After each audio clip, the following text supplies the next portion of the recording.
हुज्जतुल इस्लाम हजरत मौलाना कासिम साहब नानोतवी नव्वरल्लाहु मरक़दहू अपनी किताब हुज्जतुल इस्लाम में तहरीर फरमाते हैं कि कायनात में जितनी भी चीजें हैं अगर हम उस पर नजर करें तो हमें महसूस होगा कि कायनात की हर चीज ये इंसान के किसी न किसी नफे के लिए बनाई गई है। मसलन जमीन को ले लो, अगर इस जमीन को अल्लाह ने न बनाया होता तो इंसान के लिए जिंदगी गुजारना मुश्किल हो जाता। पानी को ले लो, अगर अल्लाह ने पानी न बनाया होता, पानी को वजूद न बख्शा होता तो इंसान की जिंदगी दोभर हो जाती। अगर सूरज न होता तो इंसान कैसे जिंदगी गुजारता। अगर चांद न होता तो इंसान के लिए जिंदगी गुजारना बहुत मुश्किल था। इसलिए कि ये चांद जहां पर रात में हमें रोशनी देता है, वहीं पर ये चांद ये फूलों के अंदर और फलों के अंदर में रंग पैदा करता है। अगर ये चांद निकलना बंद हो जाए तो रंग बेरंगी फूल और फल जो हम देखते हैं उसकी रंगत और उसका रंग खत्म हो जाए, उसमें जो रस पैदा होता है वो रस का पैदा होना बंद हो जाए। अगर सूरज ना हो तो उसका मिठास और उसका खटास खत्म हो जाए। जो चीजें मीठी है उसमें कोई टेस्ट ही बाकी ना रहे, जो खट्टी है उसका खट्टापन खत्म हो जाए। तो ये जहां पर हमारे लिए रोशनी का जरिया है, वहीं पर इंसान के लिए अनगिनत बहुत सारे फवाइद से वाबस्ता है। तो कायनात की जिस चीज को भी देखो, चाहे वो इंसान को नजर आए चाहे वो इंसान को नजर ना आए, हर चीज ये इंसान के लिए किसी न किसी फायदे की हुआ करती है। मगर जब इंसान पर नजर करो तो इंसान कायनात की किसी चीज के लिए फायदेमंद नहीं। क्या मतलब कि अगर इंसान ना हो तो सूरज को कोई नुकसान नहीं, अगर इंसान ना हो तो चांद को कोई नुकसान नहीं, जमीन को कोई नुकसान नहीं, पानी को कोई नुकसान नहीं, सारी चीजें वो रहेगी। इंसान के न होने से उसको कोई फर्क नहीं पड़ता है। अब कुरान में अल्लाह ऐलान फरमाते हैं मा खलक़ना समावाति वल अर्द वमा बैनहुमा बातिला, कि आसमान और जमीन में हमने किसी चीज को बेकार नहीं बनाया। तो फिर सवाल पैदा होता है कि जब इंसान किसी चीज के काम का नहीं है तो फिर इसका मतलब यह हुआ कि इंसान बेकार हो गया, लियाज़ु बिल्लाह। तो अल्लाह रब्बुल इज्जत की हिकमत, अल्लाह की दानाई और अल्लाह के अलीम और खबीर और बसीर होने पर एक सवाल खड़ा हो जाता है कि फिर अल्लाह ने इंसान को क्यों बनाया। तो हजरत हुज्जतुल इस्लाम फरमाते हैं कि अल्लाह ने इंसान को अपनी इबादत और अपनी इताअत के लिए बनाया, जिसको कुरान में अल्लाह फरमाते हैं खलक़ लकुम मा फिस समावाति व मा फिल अर्द, कि आसमान और जमीन में जो कुछ है वो सब अल्लाह ने तुम्हारे लिए यानी इंसानों के लिए बनाया। और हदीस पाक में नबी करीम सल्लल्लाहु अलैहि वसल्लम इरशाद फरमाते हैं अद्दुनिया खुलिक़त लकुम व अंतुम खुलिक़तुम लिल आखिरह, कि दुनिया को तो अल्लाह ने तुम्हारे लिए बनाया मगर तुम्हें अल्लाह ने आखिरत की कामयाबी की कोशिश के लिए बनाया।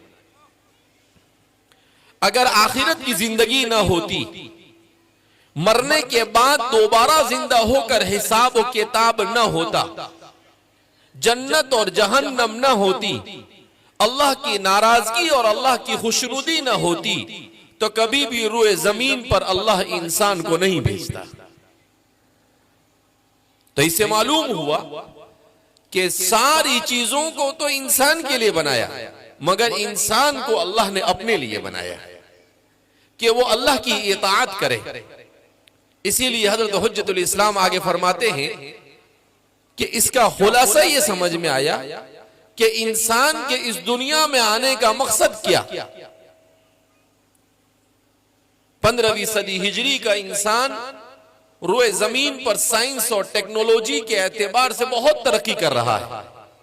वो चांद पर पहुंच गया, उसने हवाई जहाज बना लिया, महीनों का सफर घंटों में पूरा कर लेता है। पहले जमाने में लोग मक्के मुकर्रमा और हज के लिए जाते थे तो महीनों निकल जाते थे, 3 महीने 4 महीने, और अभी कितनी देर में पहुंचते हैं? 4 घंटे में पहुंचते हैं। तो महीनों का सफर घंटों में तय करता है इंसान। पहले जमाने में इंसान लेटर लिखता था तो वो लेटर पहुंचने में 15 दिन 20 दिन लगते थे, और अभी इंसान नंबर डायल करता है और 1 सेकंड से भी कम अरसे के अंदर में बात भी हो जाती है, मैसेज भी पहुंच जाता है, और अब तो इतना एडवांस हो गया कि एक दूसरे का मुखड़ा भी देख लेता है कि सामने कौन है और आप कौन है। तो बहुत तरक्की की हजरत इंसान ने, कहां से कहां पहुंच गया। मगर एक ताज्जुब खेज बात ये कि रूए जमीन पर बसने वाला इंसान खुद अपने मकसद हयात को फरामोश कर बैठा। उसे ये नहीं मालूम कि वो इस दुनिया में क्यों आया।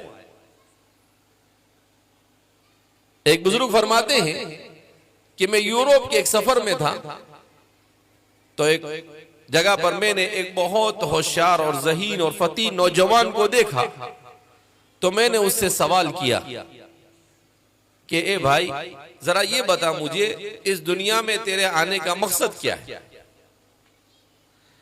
तो कहता है वो मेरा मुंह देखने लगा और कहने लगा ये तो पहली मर्तबा मैं सुन रहा हूं कि दुनिया में इंसान के आने का कोई मकसद भी होता है।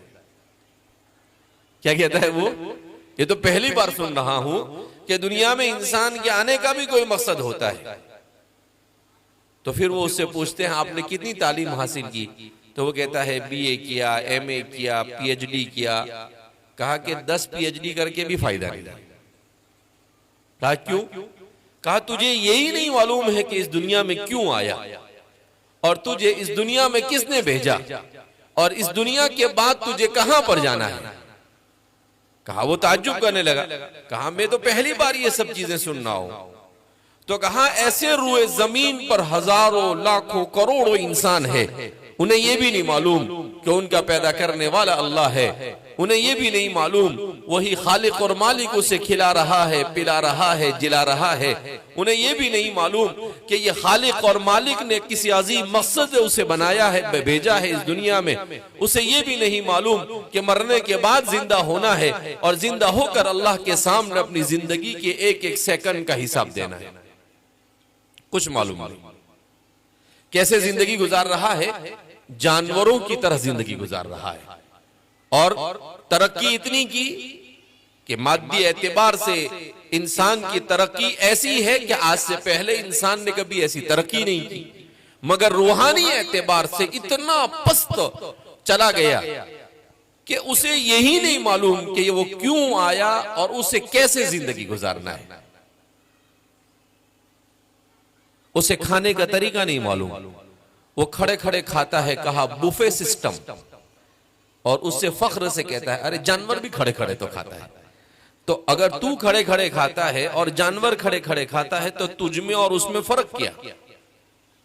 उसे यह भी नहीं मालूम कि अल्लाह ने 2 हाथ दिए हैं, एक हाथ सीधे हाथ से खाया जाता है और उल्टे हाथ से नहीं खाया जाता है। उसे कुछ मालूम नहीं, वो अपनी मर्जी जिस हाथ से आए खाता है और जिस हाथ से आया धोता है, मिक्स कर देता है सारा निजाम। मैं तो लोगों को सुनाता हूं कि हम यूरोप वगैरह के सफर में जाते हैं तो वॉशरूम में और बैतुल खला में जाने से पहले अच्छे से चेक करना पड़ता है कि पानी वानी है या नहीं है। इस्तिंजा करने के बाद पानी इस्तेमाल ही नहीं करते, न छोटे इस्तिंजा के बाद न बड़े इस्तिंजा के बाद। अब आप कहे कि लो मौलाना ऐसी कैसी बात कर रहे हैं, इतने भी गंदे लोग दुनिया में? अरे हाँ, ये दुनिया के तरक्की याफ्ता लोग हैं। तो क्या करते हैं, खाली टिश्यू पर इक्तिफा करते हैं। अरे भाई, अल्लाह ने तुझे बनाया है, पाकीज़ा जिंदगी गुजारने का हुक्म दिया है, खाली पोंछने से काम नहीं चलेगा, वो धोना भी पड़ेगा। मगर जब उसने अल्लाह को बुला दिया, नसुल्लाह फअंसाहुम अनफुसहुम, तो अल्लाह ने खुद उसको अपनी जात से ही दूर कर दिया। उसे यही नहीं मालूम कि भाई अब कितना छोटा सा मसला है, मगर उसे नहीं मालूम कि ये भी कोई मसला है। वो इस मसले को हंसी और मजाक में उड़ा देता है, जबकि उसकी हरकत हंसी और मजाक से ज्यादा बड़ी हुई है। क्या आदमी को हंसी आती है, एक मुसलमान घराने में पैदा होने वाला छोटा सा बच्चा वो भी अगर सुन लेवे कि नहीं धोता है, तो वो कहे कि अस्तगफिरुल्लाह अस्तगफिरुल्लाह, इतना गंदा है कि धोता भी नहीं है। और वो तरक्की याफ्ता पूरे के पूरे लाखों करोड़ों इंसान बगैर धोए जिंदगी गुजार रहे हैं। हमारे एक दोस्त से मैंने कहा कि ये धोते नहीं, ये सीधे ढंग से नहाते नहीं, तो ये करते क्या है? तो वो बोलता है कि ये परफ्यूम लेके घूमते हैं, अंदर सारा गंदगी रहती है, ऊपर परफ्यूम छाटते रहते हैं बस। बाकी उनको अंदर में जाकर अच्छे से आप खुशबू लेने के लिए जाओ तो बदबू ही आती रहती है। तो कहने का मतलब ये है कि इंसान जब अल्लाह को बुला देता है, अपने मकसद हयात को बुला देता है, तो उसे ये भी नहीं पता कि नहाना भी कोई चीज है, वुजू करना भी कोई चीज है, तहारत और पाकीज़गी भी कोई चीज है। जो इंसान इतना सा मसला नहीं समझ सकता है, वो अपनी जिंदगी के आने के मकसद को कैसे समझ सकता है?